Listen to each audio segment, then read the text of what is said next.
Você já se perguntou o que é inflação e como que ela impacta no seu bolso, no seu dia a dia? Você já fez alguma vez uma comparação entre rendimentos ali da renda variável com a caderneta de poupança? Eu vou mostrar na prática para vocês como que vocês fazem para entender a diferença entre rentabilidade nominal e rentabilidade real. É muito importante essa diferença para você não cair naquela pegadinha da inflação. Então, se você quiser saber sobre isso e muito mais que eu vou trazer nesse vídeo aqui, não esquece de se inscrever no canal, de acompanhar os vídeos aqui até o final, porque tem muita informação de qualidade. E claro, né, gente, não esquece também de ativar o sininho de notificações para não perder nenhuma novidade. Então, bora pro vídeo. Para a gente começar aqui, eu trouxe um mapa mental que mostra exatamente quais são os caminhos que você tem que tomar para os investimentos. Começando aqui justamente na renda ativa. Mas, Wendel, o que é renda ativa?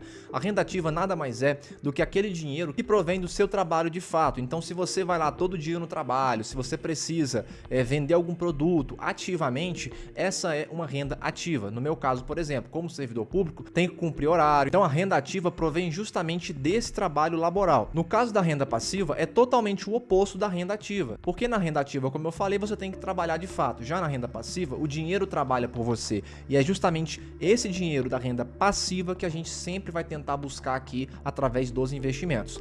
Depois disso, a gente vai ter os próprios investimentos em si. E eu até coloquei aqui, ó, para vocês lerem um cardzinho muito interessante, que esses investimentos, eles não vêm do nada, não vêm da noite para o dia. Eles vêm com muito estudo e com muito tempo também ao seu favor. Então não esqueçam, investimento não é aposta. Investimento não é da noite para o dia, leva tempo e muito conhecimento envolvido também, tá bom? Além disso, é muito importante ter uma carteira diversificada. Você não pode, por exemplo, no mundo dos investimentos, colocar todos os seus bens, todo o seu dinheiro em um único ativo, em uma única empresa ou em um único lugar, porque isso é perigoso. Mais na frente a gente vai estar falando também da inflação e é muito importante você diversificar sua carteira justamente para combater a inflação, para sempre ter rendimentos superiores à inflação. Caso contrário, seu dinheiro vai ser queimado, vai ser jogado fora. E se você ainda é uma daquelas pessoas que guarda dinheiro em casa, guarda dinheiro no porquinho físico aí, para com isso, porque o seu dinheiro está sendo desvalorizado a cada dia. Sem investir o dinheiro, infelizmente não tem como vencer a inflação. E partindo do pressuposto aqui justamente da carteira diversificada, nós temos duas maneiras principais de fazer isso. Primeiro, a gente pode criar uma reserva de emergência, que eu considero fundamental. Se você hoje não sabe para onde investir, não sabe de nada do mundo financeiro, você tem que começar pela reserva de emergência e especificamente pela renda fixa. Porque na renda fixa você tem menos risco, você tem rentabilidades ali dependendo muito da taxa de juros. Então a taxa de juros ela vai correr a seu favor. Então quanto mais alto a taxa de juros, maior vai ser a rentabilidade do seu investimento. Mas a gente vai falar um pouquinho mais disso daqui a pouquinho também. Além disso, nós também temos as ações, os fundos imobiliários e os ETFs, como eu já falei no vídeo anterior. Nesse caso aqui, é uma parte um pouco mais arriscada, é uma parte que envolve variação de mercado, então você não pode entrar aqui sem ter um conhecimento prévio. É muito importante você estudar, seja por vídeo, seja por curso, não importa onde, importa é o conhecimento que você vai adquirir. Então assim que você já tiver um conhecimento um pouco mais aprofundado, aí sim eu já recomendo você a entrar no mundo das ações. Não sei de nada? Começa aqui somente na reserva de emergência. Mas independente de qual caminho você vai seguir, seja na renda variável ou através da renda fixa aqui com a reserva de emergência, você pode sim alcançar a sua liberdade financeira, porque os dois eles andam atrelados, eles não são excludentes, então é muito importante que você entenda isso. Aqui agora a gente vai entrar numa parte que é um pouquinho mais complicada, mas que é necessário falar, que é justamente da inflação. Mas Wendel, o que é inflação? Me explica aí em poucas palavras. A inflação nada mais é do que o aumento dos preços de produtos e serviços que você consome no dia a dia. E para quem está se perguntando, quem faz o cálculo dessa inflação é justamente o Instituto Brasileiro de Geografia e Estatística, o IBGE. Então, se você vier aqui no site do IBGE, você vai encontrar justamente essa tabelinha aqui, tá? Que vai mostrar exatamente qual que é o valor da inflação no momento que a gente está. Então, aqui no mês de setembro, a gente está com uma inflação de 0,44 e no acumulado dos últimos 12 meses, a inflação ela bateu a casa dos 4,42. Não é nem comparado com os 10% lá de 2021, mas ainda assim a inflação está alta, então você precisa sim valorizar o seu dinheiro. E nessa parte aqui a gente vai entrar também num ponto muito importante, que é justamente a questão da rentabilidade real. qual que é a diferença de rentabilidade nominal para rentabilidade real? A rentabilidade nominal, ela desconsidera a inflação, ou seja, imagina, por exemplo, um cenário onde uma pessoa consegue anualmente uma taxa de rentabilidade de 12%, ou seja, 12% ao ano. Essa seria a rentabilidade nominal, ou seja, antes da inflação. No entanto, é necessário considerar a inflação para que você saiba qual foi a rentabilidade real. E para isso a gente utiliza essa equação aqui, que é muito simples. Basta você pegar a rentabilidade nominal, que eu coloquei aqui, rentabilidade N ponto, somar com 1 e depois você vai dividir por 1 mais a inflação, que é justamente o IPCA. Mas, Wendel, que diachos é IPCA? O IPCA nada mais é do que o Índice Nacional de Preços ao Consumidor Amplo. Paralelamente a ele, sempre vai estar atrelado o INPC, que é o Índice Nacional de Preços ao Consumidor. Ambos possuem a mesma característica, calcular a subida ou a descida dos preços ao longo do mês. Então, esses índices aqui, eles são calculados uma vez por mês. E qual que é a diferença básica entre os dois? Enquanto o IPCA, ele leva em consideração aquele consumidor que ganha de 1 até 40 salários mínimos, o INPC ele vai calcular somente baseado naquelas famílias, naquelas pessoas que recebem de 1 até 5 salários mínimos. Por isso que nós temos inclusive aqui a palavra amplo, porque ele abrange muito mais pessoas. Mas é claro, a gente precisa ponderar uma coisa aqui que é muito importante. Lembra no vídeo anterior que eu falei que eu estava começando a fazer a minha própria inflação? Pois é, muitas vezes a sua inflação pessoal ela pode ser superior ou inferior à inflação que o IBGE calcula. Por quê? Porque eles levam em consideração o que eles chamam de cesta de produtos. Mas, Wendel, o que é cesta de produtos? A cesta de produtos nada mais é do que um aglomerado de produtos que você utiliza. Sejam comida, seja roupa, transporte, não importa. Tudo vai estar colocado aqui para vocês e cada item vai ter um peso diferente. Então, por exemplo, gastos com saúde não vai ter o mesmo peso que um chocolate, uma barra de chocolate. Então a gente tem os pesos aqui, como eu estou mostrando para vocês, tá vendo? Que cada produto tem. E é uma lista muito grande. Então, assim, acredito eu que a inflação que a gente calcula aqui, pessoal, com a inflação do próprio IBGE, ela não é para variar tanto. Por quê? Porque a grande maioria desses produtos aqui, eu tenho certeza que muitos de vocês consomem. Beleza, Wendel, você falou aí de inflação, você falou de taxa, não sei o que, mas agora eu quero entender um pouquinho de como que funciona isso na prática. Antes de passar isso para vocês, eu tenho que falar uma última coisa aqui, que é em relação ao imposto de renda. Muitas pessoas não consideram o imposto de renda na hora de fazer os cálculos. Então perceba que dependendo do tempo da aplicação do dinheiro de vocês, essa taxa aqui do imposto de renda, ela vai caindo. Por isso que eu coloquei o nome aqui de tabela regressiva. Porque à medida que o tempo vai passando, ou seja, entre 0 e 180 dias, começa na taxa máxima, que são 22,5%, até chegar lá depois de 720 dias, que a taxa ela cai para 15%. Ou seja, ao longo de um ano, se você deixar o seu dinheiro render por um ano sem tirar nada, você vai pagar um imposto de 17,5%, o que é bem melhor do que 22,5%, são 5% a menos de imposto. Então, exportando essas informações aqui para essa planilha, a gente vai poder calcular agora na prática como que funciona essa questão dos investimentos em ações, em fundos imobiliários, que podem render para a gente até 12% por ano. Isso é uma taxa realmente possível.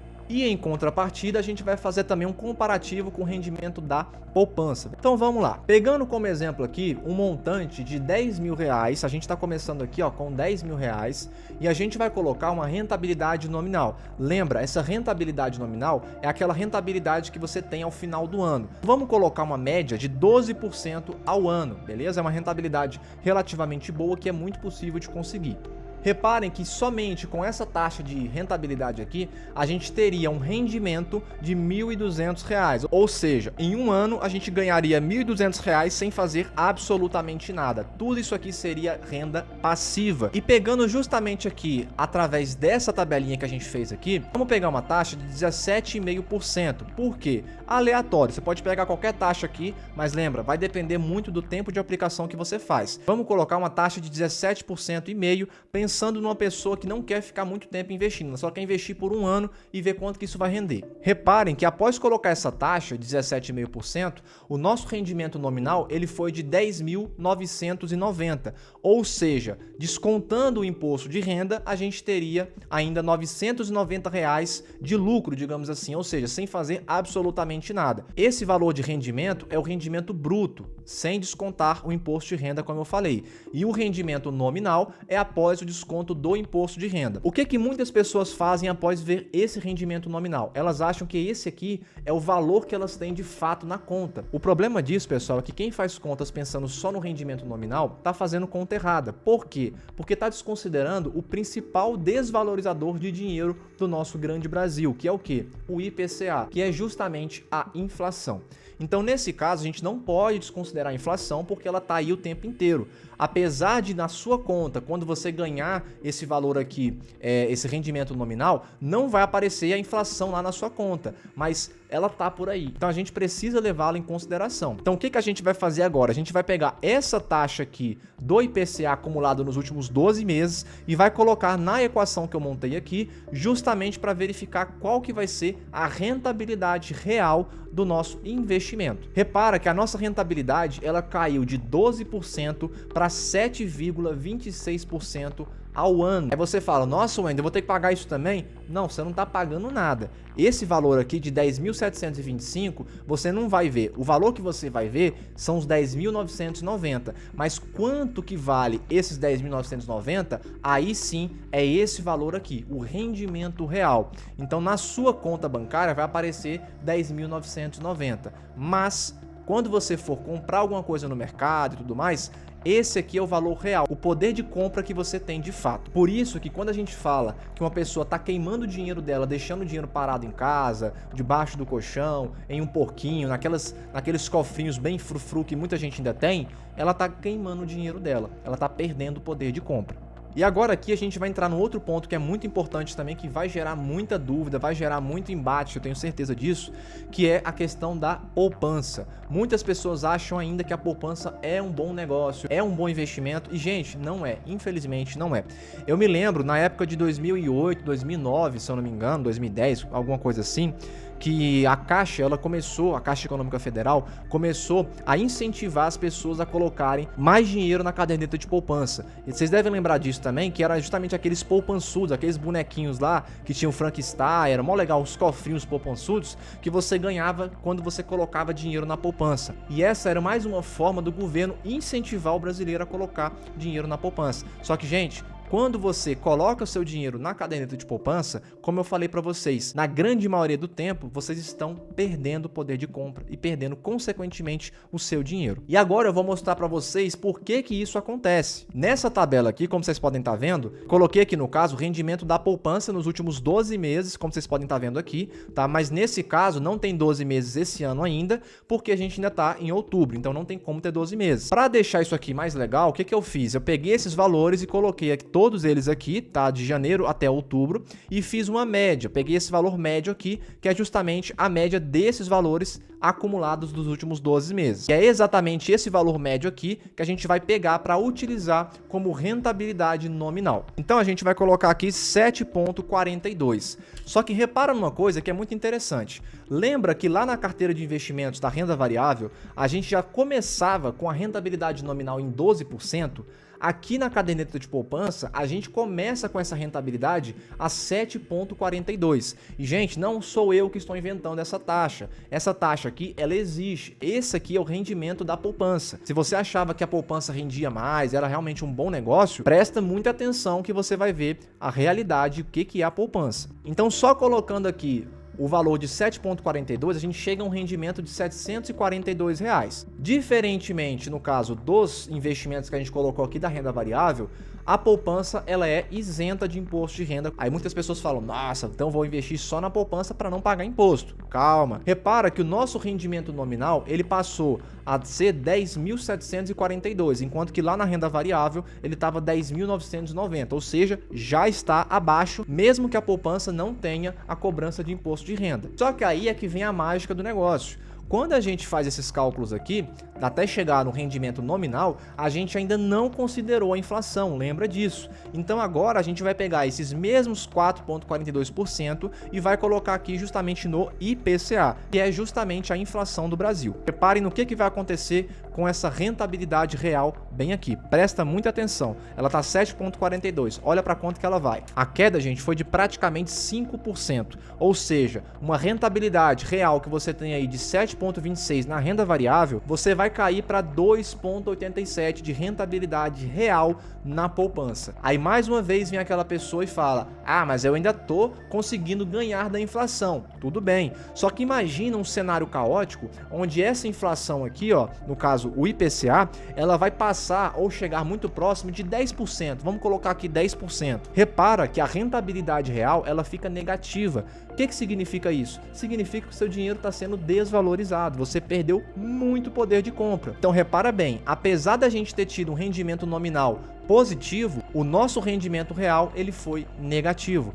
Por quê? Por causa justamente da inflação. Aí você que deve estar falando aí, 10% de inflação é uma coisa muito absurda. Eu vou te mostrar que não tem nada de absurdo. Nessa tabela aqui, a gente consegue verificar justamente o histórico da inflação aqui no Brasil. Repara que em 2024 ela não está fechada ainda, né? Lógico. Então a taxa dos últimos 12 meses, nesse momento, está em 3,31.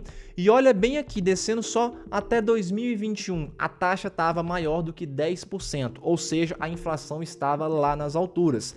E era justamente nesse momento aqui que a poupança estava perdendo dinheiro. Então quem tinha dinheiro na poupança literalmente perdeu o dinheiro. E não foi só uma vez que isso aconteceu. Olha aqui em 2015, ó, que de novo a inflação ela superou a casa dos 10%. Então é muito importante ter essa diversificação de carteira, não é ficar correndo para lá e para cá entre renda variável e renda fixa, é saber o que você está fazendo e ter, consequentemente, bons retornos financeiros. Então, voltando mais uma vez aqui para esse esqueminha que eu montei, a gente repara o seguinte, que os investimentos, eles são a única maneira de fugir da inflação. Seja através da reserva de emergência, seja através de ações, não importa. O que importa é que você acumule patrimônio para que esse dinheiro seja multiplicado ao longo do tempo. Então, se você já gostou desse vídeo, por favor, não deixe de se inscrever no canal, ativa o sininho de notificações e, por favor, compartilhe esse vídeo. Compartilhe o vídeo para sua namorada, para o seu amigo, para o seu pai, para o seu cachorro, para quem você quiser. Compartilha para as pessoas que pode ajudar, pode mudar a vida delas. Conhecimento, como eu sempre falo para vocês aqui, ele não tem que ser guardado, ele tem que ser compartilhado. E é exatamente por isso que eu criei esse canal. Então, galera, espero que vocês tenham gostado. Mais uma vez, muito obrigado por estarem acompanhando aqui o canal, o Ensinamentos para a Vida, um canal feito para você e para todo mundo que quer mudar de vida. Então, espero vocês no próximo vídeo e um abraço.